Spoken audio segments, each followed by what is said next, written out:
عزیز ئامادەبوانی هێژە بەیانیتان باش لە فام سکوڵەوە گەرمترین بەخێراسنتان نەکەین. میوانانی هێژە، پەروەردەکارانی بەڕێز، مامۆستایانی عزیز، بەخێر بێن بۆ پێنجەمین پانێڵی پەروەردەی دامەزراوەی پەروەردەی فام. لە شارستانیەتی میزۆپۆتامیا بە مامۆستا گوتراوە ئۆمیا، یعنی باوکی قوتابخانەوە، تا وەکو باوکی قوتابخانە وەسفکراوە. مامۆستای کوڕەکەی بانگ دەکا بۆ ماڵەوە بۆم جۆرە وەسفی دەکا و قسەی لەگەڵ دەکات، دەڵێت تۆ ئەو کەسە بووی کە پیت و نووسینت لە مێشکی کوڕەکەمدا چاند و تۆ بوویت نیشانتدا کە چۆن تابلۆیەک بنەخشێنێ.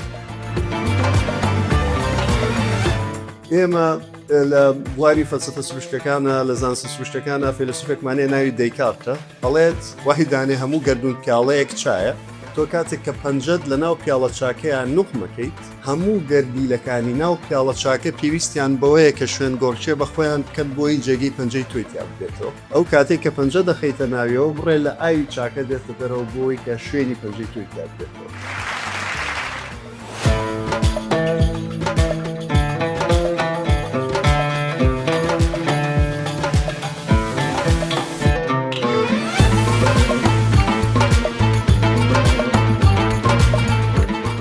ژیانی من ئاواهی بووە ئەگەرچی 30 ساڵ دەرسم وتوەتەوە، بەڵام بە درێژایی ئەم 30 ساڵەش لە هەمان کاتا خوێندکار بووم. ئەمەش ڕنگدانەوەی حەدیثێکی پێغەمبەر صلی الله علیه و سلم لە ژیانی خۆمان کە فەرمێ کون عالما ئەو متعلما ولا تكن ثالث خۆما، یا مامۆستا بە یا خوێندکار بە ئەگەر بیکوردێنم ئیتر هەرگیز سێهەم مەبە. ئەو کەسێک کە تەنها مامۆستا نیە لە هەمان کاتا خوێندکاریشە بە بۆچوونی منمە پێناسەی مامۆستا ئەمە.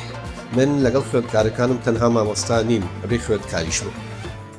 کاتێک باس لە مامۆستای باش دەکەین زۆر جار وێنەیەکمان دێتە پێشچاو. مامۆستایە کە دەفتەری پلانەکەی تۆکمە و پڕە، نمرەی قوتابیەکانی بەرزە و هەموو یاساکانی پەروەردە و قوتابخانە جێبەجێ دەکەن. بەڵام من وەک توێژەرێکی واری پەروەردە ئەمڕۆ دەمەوێت بڵێم ئەم وێنەیەکی هەر خەڵەتێنەرە. مامۆستایەک دەکرێت هەموو یاساکان جێبەجێ بکات، بەڵام هێشتا وەک ڕۆبۆتێک ڕەفتار بکات لەناو قوتابخانەدا وەکو ئەکتەرێکی پەروەردەی. واتە جەستەی دەکرێت لە پۆل بێ، بەڵام ڕۆح و وجدانی لەوێ نەبێت.